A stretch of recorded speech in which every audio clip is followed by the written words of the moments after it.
যে এখানে আমাদের পার্বত্য অঞ্চল এবং ভারতের একটি অঞ্চল, মায়ানমারের একটি অঞ্চল নিয়ে আর একটি বৈশ্বিক কোনো শক্তির পরিকল্পনা আছে। সেই পরিকল্পনা বাস্তবায়নের জন্য এই ভূখণ্ডটাকে হয়তোবা তারা অন্যভাবে সাজাতে চায়। এর বেশি আমি আজকে বলতে চাই না এখানে।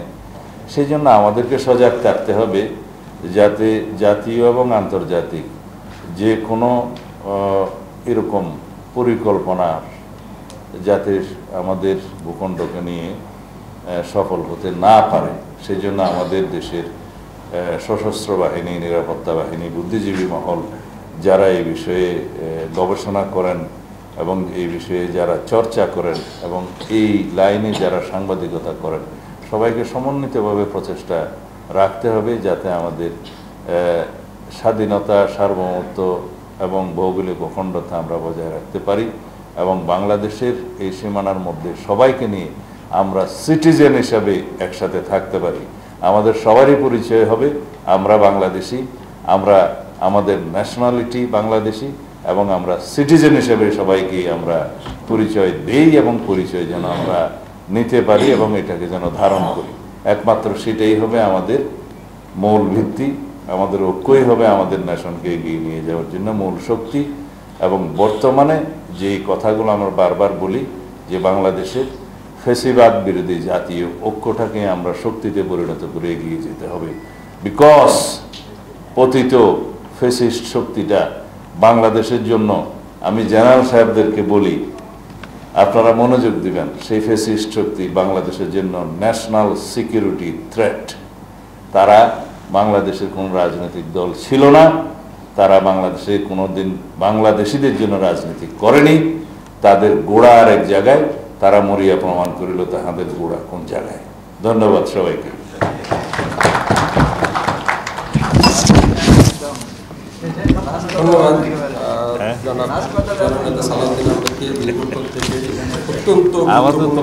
সেখানে বাংলাদেশ রাষ্ট্র হিসেবে আবার স্বাক্ষরের প্রভিশন থাকলেও করে না। প্রথম কনভেনশনে ইন্ডিপেন্ডেন্সের পরে কনস্টিটিউশন ফ্রেম হওয়ার আগেই স্বাক্ষর করা হয়েছে। তারপরে আরেকটা ডিক্লারেশন হয়েছে, সেই ডিক্লারেশনও বাংলাদেশ স্বাক্ষর করেনি। কিন্তু এগুলো অতীব গুরুত্বপূর্ণ বলে আমি মনে করি না, কারণ বাংলাদেশ রাষ্ট্রটি কোনো একক ভাষাভাষী, কোনো ক্ষুদ্র জাতি গোষ্ঠী বা কোনো ধর্মের ভিত্তিতে গঠিত হয়নি। এই রাষ্ট্রটি গঠিত হয়েছে ন্যাশন স্টেট হিসাবে। সেই ন্যাশন স্টেটের ন্যাশনাল নাম হচ্ছে বাংলাদেশি।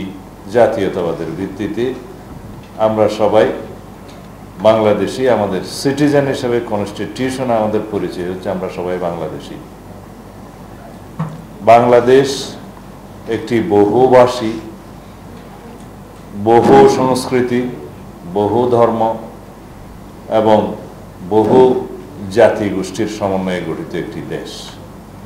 এখানে জাতি গোষ্ঠী বলতে সেটার ইংরেজিতে বলতে হবে যে জাতি গোষ্ঠী বলতে আমরা কি বুঝি, কিন্তু বাংলাটা সহজবোধ্য, সেই জন্য আমি বাংলাটা বললাম।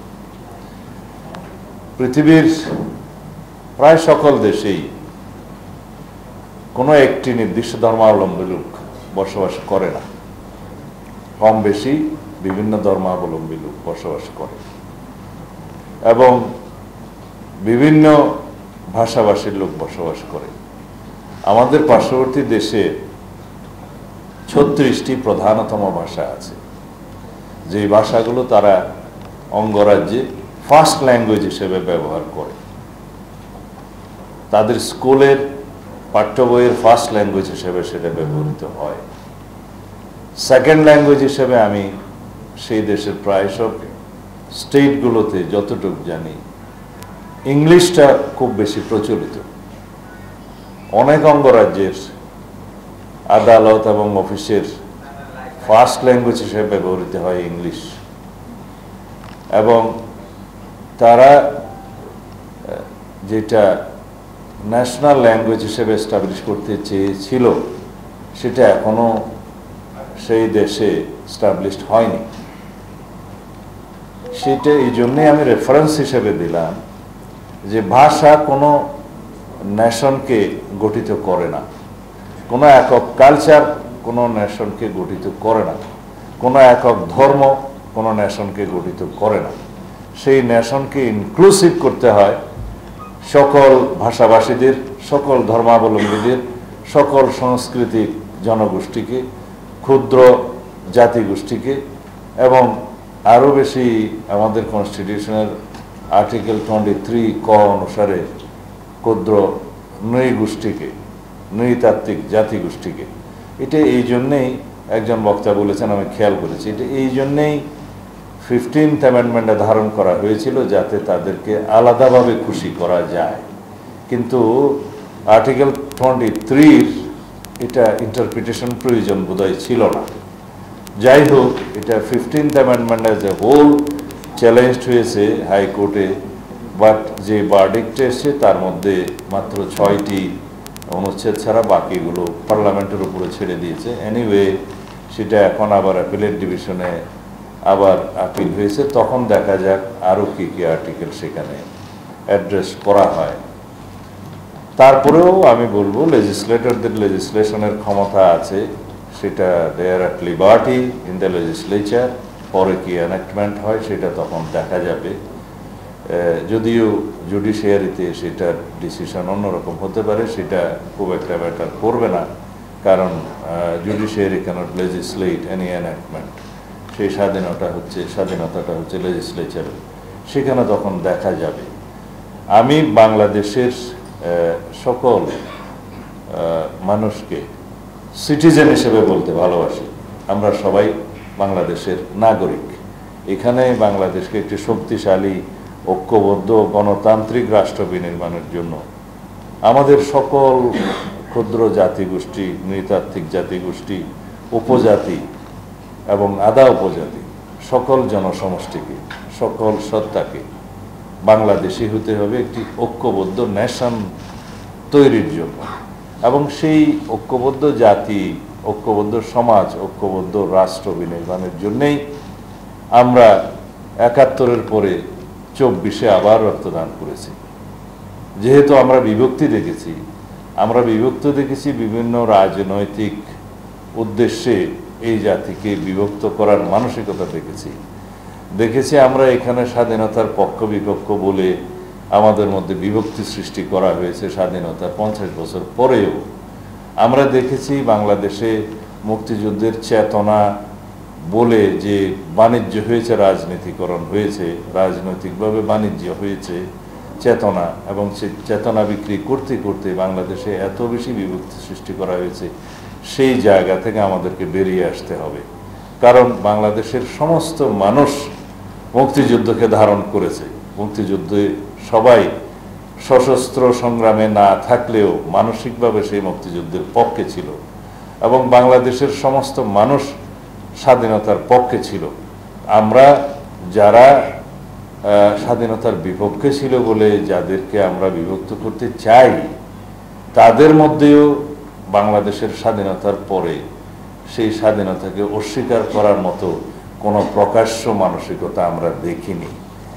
যারা হয়তো বাংলাদেশের স্বাধীনতাকে গ্রহণ করতে পারেনি, তাদের মধ্যে কিছু কিছু ভিন্ন চিন্তা থাকতে পারে, কিন্তু সেরকম দুঃসাহস বাংলাদেশে কেউ দেখায়নি যে বাংলাদেশের স্বাধীনতাকে অস্বীকার করার মতো কোনো বিভক্তিমূলক বক্তব্য দিয়ে আজ পর্যন্ত আমরা দেখিনি।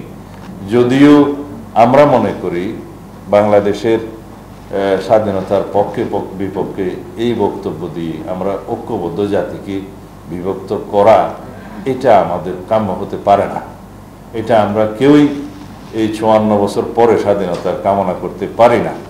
যেহেতু আমাদের উদ্দেশ্য হচ্ছে এবং আমাদের প্রত্যাশা ২০২৪-এর ছাত্র গণ অভ্যুত্থানের আকাঙ্ক্ষা শহীদের ঐক্যবদ্ধ জাতি হিসাবে এগিয়ে যাব, এবং এই জাতি একমাত্র আমাদের উদ্দেশ্য হতে পারে একটি বৈষম্যহীন, সাম্যভিত্তিক, মানবিক মর্যাদা ভিত্তিক, সামাজিক সুবিচার ভিত্তিক রাষ্ট্র বিনির্মাণের জন্য, সমাজ বিনির্মাণের জন্য, সরকার ব্যবস্থা বিনির্মাণের জন্য। যার মধ্য দিয়ে আমাদের অর্থনৈতিক মুক্তি ঘটবে। এবং সেই লক্ষ্যেই আমরা রাষ্ট্র কাঠামো সংস্কারের জন্য অবিরাম চেষ্টা করছি। এবং আমাদের বিএনপির পক্ষ থেকে আরও বছর দুয়েক আগে আমরা 31 দফা প্রণয়ন করেছি, জাতির সামনে আমরা এটা উপস্থাপন করেছি। তার প্রধানই বক্তব্য হলো এই রাষ্ট্রের রাষ্ট্র কাঠামো মেরামত করতে হবে, সংবিধানের গণতান্ত্রিক সংস্কার করতে হবে এবং সমস্ত প্রতিষ্ঠানের মধ্যে গণতান্ত্রিক সংস্কার আনতে হবে, যাতে করে আমাদের স্বাধীনতার মূল আকাঙ্ক্ষা আমরা পূরণ করতে পারি। এবং সেই আকাঙ্ক্ষা হচ্ছে আমরা একটি বৈষম্যহীন শক্তিশালী গণতান্ত্রিক রাষ্ট্র বিনির্মাণ করতে হবে। সেই আকাঙ্ক্ষাকে বাস্তবায়নের জন্য আজকে যে আলোচনা এখানে হয়েছে তাতে আমার কাছে প্রায় সময় মনে হয়েছে আমাদের বোধহয় টার্গেট এরিয়া হচ্ছে হিল ট্র্যাক্টস। নো, আমাদের টার্গেট এরিয়া কিন্তু হিল ট্র্যাক্টস হতে পারে না। কারণ যারা উপজাতি হিসেবে নিজেদেরকে পরিচয় দিচ্ছে, আমরা সংবিধানে আমরা যাদেরকে উপজাতি বা আধা উপজাতি বা ক্ষুদ্র নৃতাত্ত্বিক জনগোষ্ঠী হিসেবে অভিহিত করছি, যাদেরকে ইভেন আমরা ঐতিহাসিকভাবে অভিবাসী বলে অভিহিত করতেও পারি, তারা সবাই কিন্তু শুধু পার্বত্য অঞ্চলেই ধারণ করে আছে তা নয়, তারা সবাই পার্বত্য অঞ্চলের অধিবাসী তাও নয়। আপনাদের সমস্ত বর্ডার এরিয়াতে বিভিন্ন এরকম নৃতাত্ত্বিক জাতিগোষ্ঠীর আপনারা অস্তিত্ব পাবেন এবং তারা বেশ ভালো জনসংখ্যায় আছে। যেমন আমাদের উত্তরাঞ্চলে খাসিয়া, গারো এবং সাঁওতাল আছে, আরও কয়েকটি জাতিগোষ্ঠী আছে, হ্যাঁ আছে, সাঁওতাল আছে। তো অনেকগুলো জাতিগোষ্ঠী আছে, তারা বর্ডার এরিয়াতে আছে, তারা তো প্লেন ল্যান্ডে আছে। তো প্লেন ল্যান্ডে কি আমাদের তাদেরকে পার্বত্য অঞ্চলে নয় বিদায় তাদেরকে সেই সুযোগ সুবিধা আমরা দেবো না যেটা আমাদের কনস্টিটিউশন স্বীকার করেছে? আমাদের কনস্টিটিউশনে যেহেতু আর্টিকেল 27-এ সমতার কথা বলেছে যে প্রত্যেক নাগরিক আইনের দৃষ্টিতে সমান, কিন্তু কেউ কেউ আইনের দৃষ্টিতে মোর equal than the every citizen. কারণ এই মোর ইকুয়ালিটি এই জন্যেই দেওয়া হয় যে পৃথিবীর প্রায় সব দেশে আছে যে যারা সমাজের পিছিয়ে পড়া জনগোষ্ঠী, যারা বিভিন্ন কারণে উন্নয়নের ছোঁয়া হয়তো লাগেনি, শিক্ষা দীক্ষার ছোঁয়া হয়তো লাগেনি, সে সমস্ত জনগোষ্ঠীকে এমনকি নারী এবং শিশুদেরকে কিছু মোর রাইটস দেওয়া হয়। এই জন্যেই দেওয়া হয় যে তাদেরকে ইকুয়াল বানাতে হবে বাকি সিটিজেনদের সাথে এবং এগিয়ে নিয়ে আসতে হবে। সেই জন্য আমাদের এখনো পর্যন্ত কিছু কিছু আমরা সংরক্ষণ রাখি, সেটা কনস্টিটিউশনের 28-এ আছে, 29-এ আছে এবং বিভিন্ন জায়গায় আছে। সংরক্ষণ এই জন্যই রাখতে হয় যে তারা এটা ডিজার্ভ করে। হয়তো এক সময় দেখা যাবে সেটা 50-100 বছর পরে সেটা হয়তো আর রাখতে নাও হতে পারে, ততদিন পর্যন্ত রাখতে হয়। পৃথিবীর বিভিন্ন দেশে সেই ইনস্টেন্স আছে যে তাদের জন্য সরকারি চাকরি এবং বিভিন্ন ক্ষেত্রে সেই সুবিধাটা রাখতে হয়, যাতে করে তারা কম্পিটিশনে যাতে পিছিয়ে না পড়ে। সেই জন্য এই সুবিধাটা আমাদের এখানেও আছে, সেটা সরকারি চাকরিতে আছে, বিভিন্ন ক্ষেত্রে আছে, স্কুল কলেজ বিশ্ববিদ্যালয় আছে, বিভিন্ন জায়গায় আছে, সেটা রাখতে হবে। সেই সুবিধাটা আমরা বর্ডার এরিয়ার প্লেন ল্যান্ডের যারা উপজাতি বা আধা উপজাতি বা ক্ষুদ্র নৃতাত্ত্বিক জনগোষ্ঠী আছে তাদের ক্ষেত্রেও আমরা এটা প্রযোজ্য করি। অতি অবশ্যই সেই জিনিসটা আমাদের মাথায় রাখতে হবে। কিন্তু যে সমস্ত বক্তব্য আজকে শুনলাম, এবং আমরা অবশ্যই আমাদের জ্ঞান কম থাকলেও আমরা আগে থেকেই জানি যে আমাদের হিল ট্র্যাক্টস নিয়ে একটি আন্তর্জাতিক পরিকল্পনা বিভিন্ন সময় থেকে চালু আছে এবং সেটা অনেক পুরনো।